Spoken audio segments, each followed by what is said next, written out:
안녕하세요. 10월 22일 금요일 아침입니다. 요즘 아침 저녁으로 날씨가 많이 쌀쌀하죠. 건강에 유의하시고요. 오늘 아침에는 찬송가 300장 부르시면서 주님 앞으로 나가시겠습니다.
다 같이 기도하시겠습니다.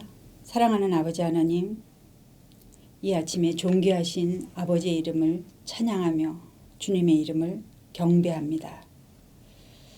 주께서 오늘도 우리의 아버지가 되셔서 주의 말씀으로 이렇게 불러주셔서 너무 감사합니다.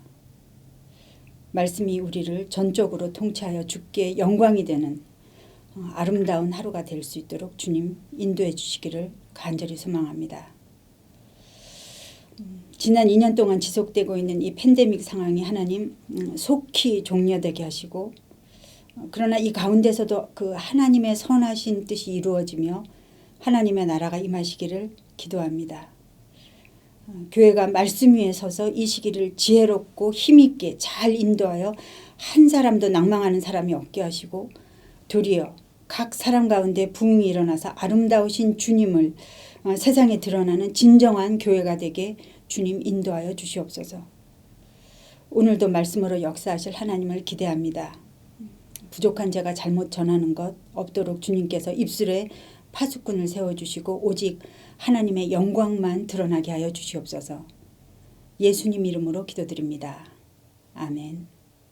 오늘 하나님께서 저희들에게 주신 말씀은 욥기 11장 1절부터 11절 말씀입니다. 제가 받들어서 읽을 때 집에서 같이 함께 읽으시겠습니다. 나아마 사람 소발이 대답하여 이르되 말이 많으니 어찌 대답이 없으랴. 말이 많은 사람이 어찌 의롭다함을 얻겠느냐. 내 자랑하는 말이 어떻게 사람으로 잠잠하게 하겠으며 내가 비웃으면 어찌 너를 부끄럽게 할 사람이 없겠느냐. 내 말에 의하면 내 돈은 정결하고 나는 주께서 보시기에 깨끗하다 하는구나. 하나님은 말씀을 내시며 너를 향하여 입을 여시고 지혜의 오묘함으로 내게 보이시기를 원하노니 이는 그의 지식이 광대하심이라. 하나님께서 너로 하여금 너의 죄를 잊게 하여 주셨음을 알라. 내가 하나님의 오묘함을 어찌 능히 측량하며 전능자를 어찌 능히 완전히 알겠느냐. 하늘보다 높으시니 내가 무엇을 하겠으며 수월보다 깊으시니 내가 어찌 알겠느냐. 그의 크심은 땅보다 길고 바다보다 넓으니라. 하나님이 두루 다니시며 사람을 잡아 가두시고 재판을 여시면 능히 누가 막을 소냐. 하나님은 허망한 사람을 아시나니 악한 일은 상관하지 않으시는 듯하나 다 보시느니라. 아멘. 욥과 친구들의 논쟁이 계속 이어지고 있습니다. 욥기는 이야기와 시라는 두 가지 형식으로 되어 있는데요. 요즘 저희들이 묵상하고 있는 이 친구들의 이야기는 개역 성경에서는 좀 구별하기 쉽지 않은데 운문체, 즉 시로 되어 있습니다. 그래서 조금 더 어려운 느낌이 있는데요. 3장에서 41장까지 욥기의 대부분을 차지하고 있습니다. 그에 비해서 1장과 2장 그리고 마지막 장인 42장은 우리가 이해하기 쉬운 이야기체 산문이고요. 사실 이 부분만 읽어도 욥기의 줄거리는 대략 짐작할 수 있습니다. 그러나 욥기가 주고자 하는 진정한 메시지는 3장에서 41장까지 욥과 그 친구들이 이 고난에 대해서 치열하게 논쟁하고 있는 그 부분에서 우리가 찾아볼 수 있을 것입니다. 욥이 까닭없이 애매하게 당해야 했던 그 고난을 지나가면서 하나님과 친구들에게 수없이 질문하고 하나님께 불경스럽게 볼 수도 있을 만큼 자기 감정을 있는 그대로 쏟아내고 탄식하며 고통했던 그 내용을 통해서 우리는 왜 믿는가? 우리의 신앙을 점검해 볼 수 있습니다. 그리고 알 수 없는 고난 가운데서도 하나님께 도리어 한 걸음 더 나아갈 수 있을 것으로 믿습니다. 오늘 본문 11장은 욥의 친구 소발의 이야기로 시작이 됩니다. 엘리바스가 말하면 욥이 대답하고 빌닷이 말한 후에 또 욥이 응답하고 그리고 소발이 말하면 욥이 대답하는 이런 사이클이 3번 나오게 되는데요. 이미 엘리바스와 빌닷은 한 차례 자신들의 이야기를 펼쳐냈고 이제 나아마 사람 소발이 처음으로 등장합니다. 제가 11장 2절에서 3절을 다시 읽어보겠는데요. 욥기의 내용을 조금 더 잘 이해하고 싶으시면 번역이 비교적 쉽게 되어 있는 성경으로 읽으시면 좀 도움이 되실 것입니다. 저는 오늘 표준 새번역으로 읽어보겠습니다. 2절과 3절입니다. 내가 하는 헛소리를 듣고서 어느 누가 잠잠할 수 있겠느냐. 말이면 다 말인 줄 아느냐. 내가 혼자서 큰 소리로 떠든다고 해서 우리가 대답도 하지 못할 것이라고 생각하느냐. 내가 우리를 비웃는데도 너를 책망할 사람이 없을 줄 아느냐. 소발의 말이 상당히 거칠지요. 화가 나서 언성을 높이고 있는 것이 보이는 듯합니다. 소발은 매우 무례하고 거칠게 욥을 질책하고 힐난하고 있습니다. 사실 엘리바스와 빌닷도 욥에게 그리 호의적인 태도로 말하지는 않았습니다. 이 세 친구들은 욥이 고난을 당하고 있다는 말을 듣자 욥에게 찾아왔는데요. 알아보지도 못할 만큼 상해버린 욥을 보고 충격에 빠져서 한마디도 못하고 7일 동안이나 욥 옆에 가만히 앉아 있었습니다. 우리는 보통 그 시간을 친구들이 욥과 함께 고통 가운데 깊이 들어가서 함께 아픔을 나누었다고 생각합니다. 그러나 그 후에 친구들이 이 욥을 대하는 태도를 보면 그때 과연 그들이 그러했을지 좀 의심이 들기도 합니다. 여하튼 드디어 7일이 지난 후에 욥이 자신의 태어난 날을 한탄하면서 죽기를 간구하면서 입을 열자 대만 사람 엘리바스가 말을 받습니다. 서두에는 욥의 경건하고 선했던 행실을 들춰내면서 조심스럽게 말을 꺼내는 듯했습니다. 그러나 결국 사람들은 뿌린데도 그대로 거두는 거지 까닭없는 고난은 없지 라는 그런 정통적인 유대고 신학 인과응보를 내세웁니다. 위로나 격려보다는 욥에게 죄가 있어서 징계받는다는 자기의 생각과 경험을 주장하기에 여념이 없는 친구였습니다. 수아 사람 빌닷도 엘리바스랑 비슷하죠. 엘리바스보다 어쩌면 더 단정적으로 욥을 정죄합니다. 심지어는 세상을 떠난 그 욥의 10자녀에게까지도 인과율을 적용하면서 내 자녀들이 죽게 죄를 지었기 때문에 그래서 벌을 받은 것이다 라고 욥에게 말합니다. 그 말을 듣는 친구 욥이 얼마나 상처를 받을지 얼마나 아파할지에 대해서는 전혀 신경을 안 쓰고 있는 것 같습니다. 자기들의 친구가 어느 날 갑자기 모든 소유를 다 잃어버리고 10명이나 되는 자녀를 한꺼번에 잃고 아내한테도 외면당하고 온몸에는 구더기가 끓는 그런 극심한 고통 가운데 있는데 그리고 무엇보다도 왜 하나님께서 자기를 이렇게 고난 가운데 두시는지 자신이 평생 예배하고 의지했던 그 하나님에 대한 신뢰가 깨어져서 울부짖고 있는데 그 친구의 처절한 상황은 거의 안중에도 없고 오직 자신의 신학을 주장하고 있는 무정한 친구들의 모습을 우리는 발견합니다. 그런데 세 번째 친구 소바는 거기에서 한층 더 나아갑니다. 앞에 두 친구의 말에 대하여 욥이 자신의 무죄를 주장하며 친구들의 말을 받아들이지 않자 욥의 말을 헛소리로 치부해버리고 자랑이라고 핀잔을 주고 있습니다. 욥이 자신의 감정을 격정적으로 쏟아내면서 하나님께 말하고 있는 것을 듣고는 말이 많다 라고 화까지 내고 있습니다. 세 번역으로 4절에서 6절을 읽어보겠습니다. 너는 내 생각이 옳다고 주장하고 주님 보시기에 내가 흠이 없다고 우기지만 이제 하나님이 입을 여셔서 내게 말씀하시고 지혜의 비밀을 내게 드러내어 주시기를 바란다. 지혜란 우리가 이해하기에는 너무나도 어려운 것이다. 너는 하나님이 내게 내리시는 벌이 내 죄보다 가볍다는 것을 알아야 한다. 소발은 욥이 온전하고 죄가 없다고 주장하는 것을 무시하면서 하나님의 오묘하심을 들이댑니다. 욥아, 좀 깨달아 봐라. 사실 지금 내가 당하고 있는 이 고난은 원래 하나님이 내게 내리셔야 하는 벌보다 더 가볍다는 것을 알아야 해 라고 말합니다. 너는 원래 더 큰 벌을 받아야 되는 사람이야 라는 말이잖아요. 그는 자기 친구를 위로하고 싶은 마음이 전혀 없는 것 같이 보입니다. 대신 어떻게 하면 이 잘난 척하는 욥의 생각을 바로잡아주고 전능하신 하나님에 대한 불경스러운 태도를 바꿔줄 수 있을까라는 그런 생각뿐인 것 같습니다. 그래서 하나님이 얼마나 오묘하신지 얼마나 높고 깊고 크신지에 대해 온몸으로 열변을 토하고 있습니다. 10절과 11절을 세 번역으로 읽어보겠습니다. 하나님이 두루 지나다니시며 죄인마다 쇠가랑을 채우고 재판을 여시면 누가 감히 막을 수 있겠느냐. 하나님은 어떤 사람이 잘못하시는지를 분명히 아시고 악을 보시면 곧바로 분간하신다. 얼핏 보면 하나님을 무척 경외하는 자처럼 보입니다. 그러나 소발은 하나님을 자신의 어떤 공식 안에 어떤 테두리 안에 가두어 두고 있는 것을 알 수 있습니다.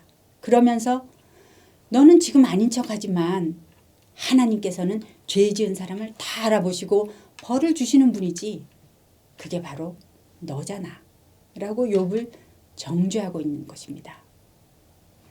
욥을 위해 달려온 친구에 비해서 나온 말이라고는 믿겨지지 않을 정도로 무정하고 잔인하고 아픈 말들입니다.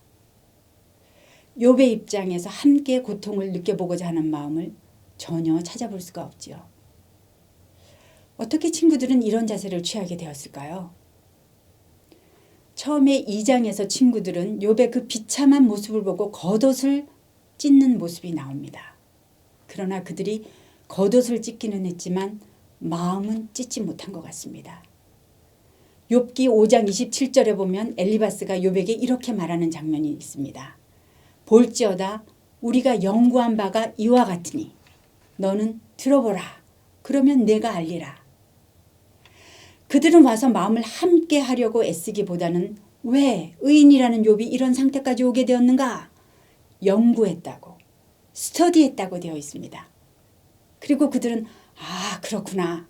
세상 만사는 결국 뿌린 대로 거두는 거니까 욥에게는 우리가 모르는 죄가 있는 것이 틀림없어. 욥, 들어봐라. 왜 이렇게 되었는지 우리가 연구하여 다 알아냈으니 들어봐. 사람으로는 감당하기 힘든 고난을 당하고 있는 욥에게 얼마나 할 말이 많았겠습니까? 그러나 친구들은 욥의 말을 들어주려고 하지 않았습니다. 대신 그들은 욥에게 다그칩니다. 우리 말을 들으면 너는 그러면 구원을 받을 수 있을 거야. 사실 우리도 이런 어려운 시간을 지나가시는 분들에게 이런 식으로 대한 적이 많이 있었을 것입니다. 욥기를 다시 묵상하면서 이 친구들의 그 무정한 모습에서 저의 모습을 발견했음을 고백합니다. 상황을 한 터럭만큼도 변화시킬 수 없으면서도 그 고난에 대해서 가르치려고 하고 나의 생각의 틀에 맞추려고 하기도 하고 그러면서 자신도 모르게 정죄까지 하기도 합니다. 그리고 내가 해주는 조언을 듣지 않을 때는 화를 내기도 합니다. 소발처럼요. 고난을 지나가는 지체들에게 정말로 필요한 것은 무엇일까요? 그것은 당신이 고난을 당하는 이유가 이것입니다. 가르쳐주는 것도 아니고 그러니까 그러지 말랬지 정죄하는 것도 아니고요. 다만 그 어려움 가운데 당신이 혼자 걸어가는 것이 아닙니다. 라고 예수님과 함께 옆에 있어주는 것. 그것이 필요한 것 아닐까요? 사람들은 마음을 같이 나누고 기도를 함께 나누는 지체가 있다는 사실만으로도 그 고난을 지나갈 수 있는 힘이 생기는 것 같습니다. 왜 이런 일이 생겼는지 따져 묻기보다는 이유는 알 수 없지만 분명히 선하시고 인자하신 하나님께서 허락하신 이 길을 주님과 함께 걸어가는 동역자가 있다는 사실만으로도 낙심하지 않고 포기하지 않을 수 있는 것 같습니다. 특히 올 가을에는 제 주변에 병으로 어려움을 겪는 분들이 많이 계십니다. 마음이 너무 아픈데요. 더욱 어려운 것은 우리가 뭔가 할 수 있는 것이 정말로 없다는 사실입니다. 그러나 우리가 감사하고 소망이 있는 것은 우리가 기도할 수 있다는 것입니다. 기도할 때 들으시는 아버지가 계십니다. 아버지는 우리의 고난을 아십니다. 함께 느끼십니다. 고통 가운데 부르짖는 그 부르짖음 속에 아버지는 함께 계시고 그리고 그 고난 가운데 함께 계십니다.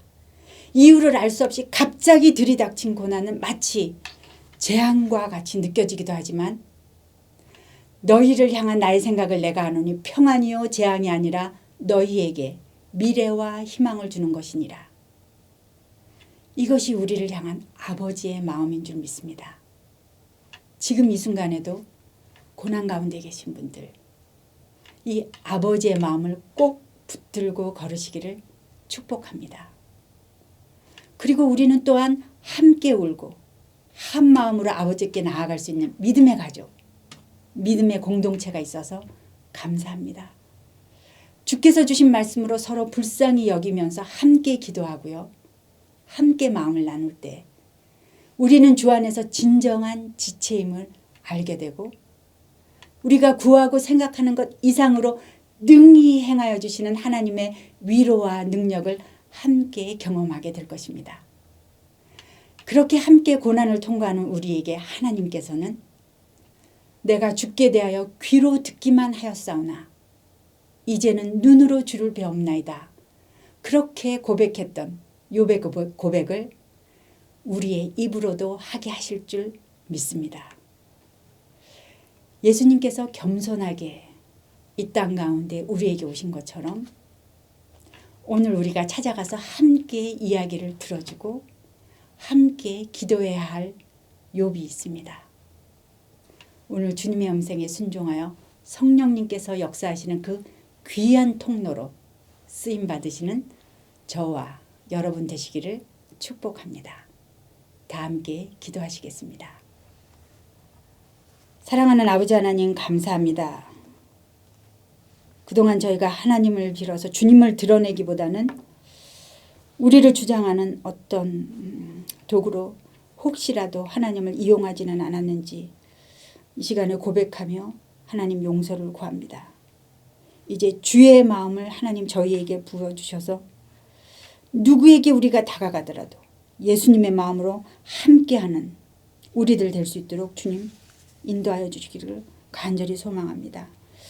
특히 고난 가운데 계시는 당신의 사랑하는 자녀들 품에 품으시고 그리스도의 평강으로 덮어주시고 주님께서 회복시켜 주셔서 하나님의 은혜 가운데 주의 손을 잡고 이 길을 걸어갈 수 있도록 주님 은혜 내려주시기를 간절히 소원합니다. 오늘도 쉽지 않은 하루가 될지도 모릅니다. 그러나 주님 말씀으로 잘 살아내어 승리하고 주님께 기쁨이 되는 그런 하루가 되게 하실 우리 주님을 기대하며 감사하며 예수님 이름으로 기도드립니다. 아멘. 이 시간에 다 같이 개인의 기도 제목을 가지고 주님 앞으로 나가시겠습니다.